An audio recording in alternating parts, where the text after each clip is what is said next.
Agama Yahudi dan Islam memang memiliki kemiripan akidah, yaitu tidak mengakui Yesus Kristus sebagai Tuhan.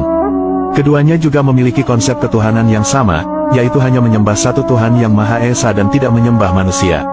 Oleh karena itu, orang Yahudi lebih suka beribadah di dalam masjid daripada di tempat ibadah yang terdapat patung dan berhala. Islam dan Yahudi juga mewajibkan sunat atau khitan bagi laki-laki. Keduanya juga memiliki aturan syariat yang cukup ketat, seperti penerapan halal dan haram terhadap suatu makanan. Islam dan Yahudi juga mengharamkan memakan daging babi. Berbeda dengan umat Kristen, di mana mereka tidak mewajibkan khitan dan menghalalkan makan daging babi. Adanya kemiripan ajaran Islam dan Yahudi ini disebabkan karena keduanya memang sama-sama masuk dalam rumpun agama Abrahamik atau sebuah kepercayaan yang berakar kepada Nabi Ibrahim atau Abraham.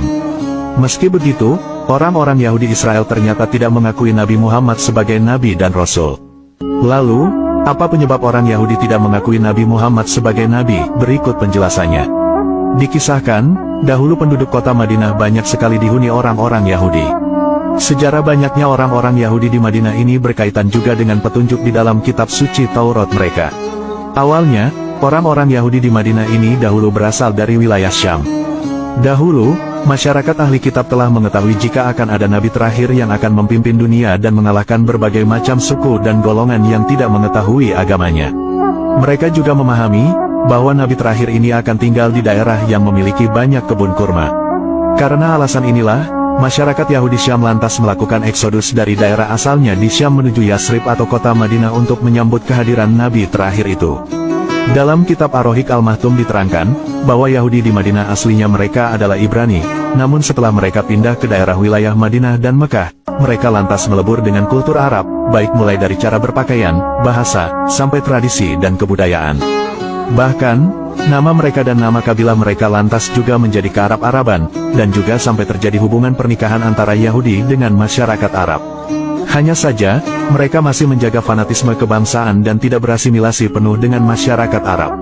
Bahkan, mereka masih terus membanggakan diri mereka sebagai keturunan Bani Israel.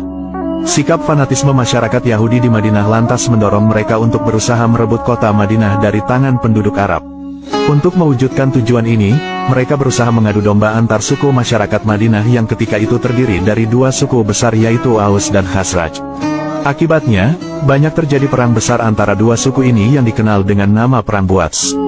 Di kota Yasrib atau Madinah, masyarakat Yahudi kala itu merasa diri mereka lebih berperadaban dibandingkan penduduk Arab asli. Akan tetapi, harapan mereka kemudian meleset, di mana awalnya orang Yahudi Madinah itu berharap agar nabi terakhir yang diutus berasal dari kalangan mereka.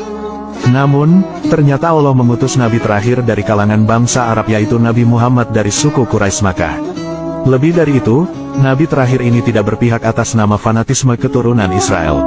Akibat mengetahui pupusnya harapan, maka timbullah rasa iri dan dengki dalam diri orang-orang Yahudi kepada masyarakat Arab. Tidak ada pilihan lain bagi mereka selain kufur terhadap nabi terakhir itu. Padahal, mereka sudah mengetahui akan ciri-ciri nabi terakhir sesuai yang ada di dalam kitab Taurat mereka. Orang-orang yang mau mengakui akan kenabian Nabi Muhammad hanyalah orang-orang yang masih berpegang teguh terhadap ajaran kitab Taurat yang asli.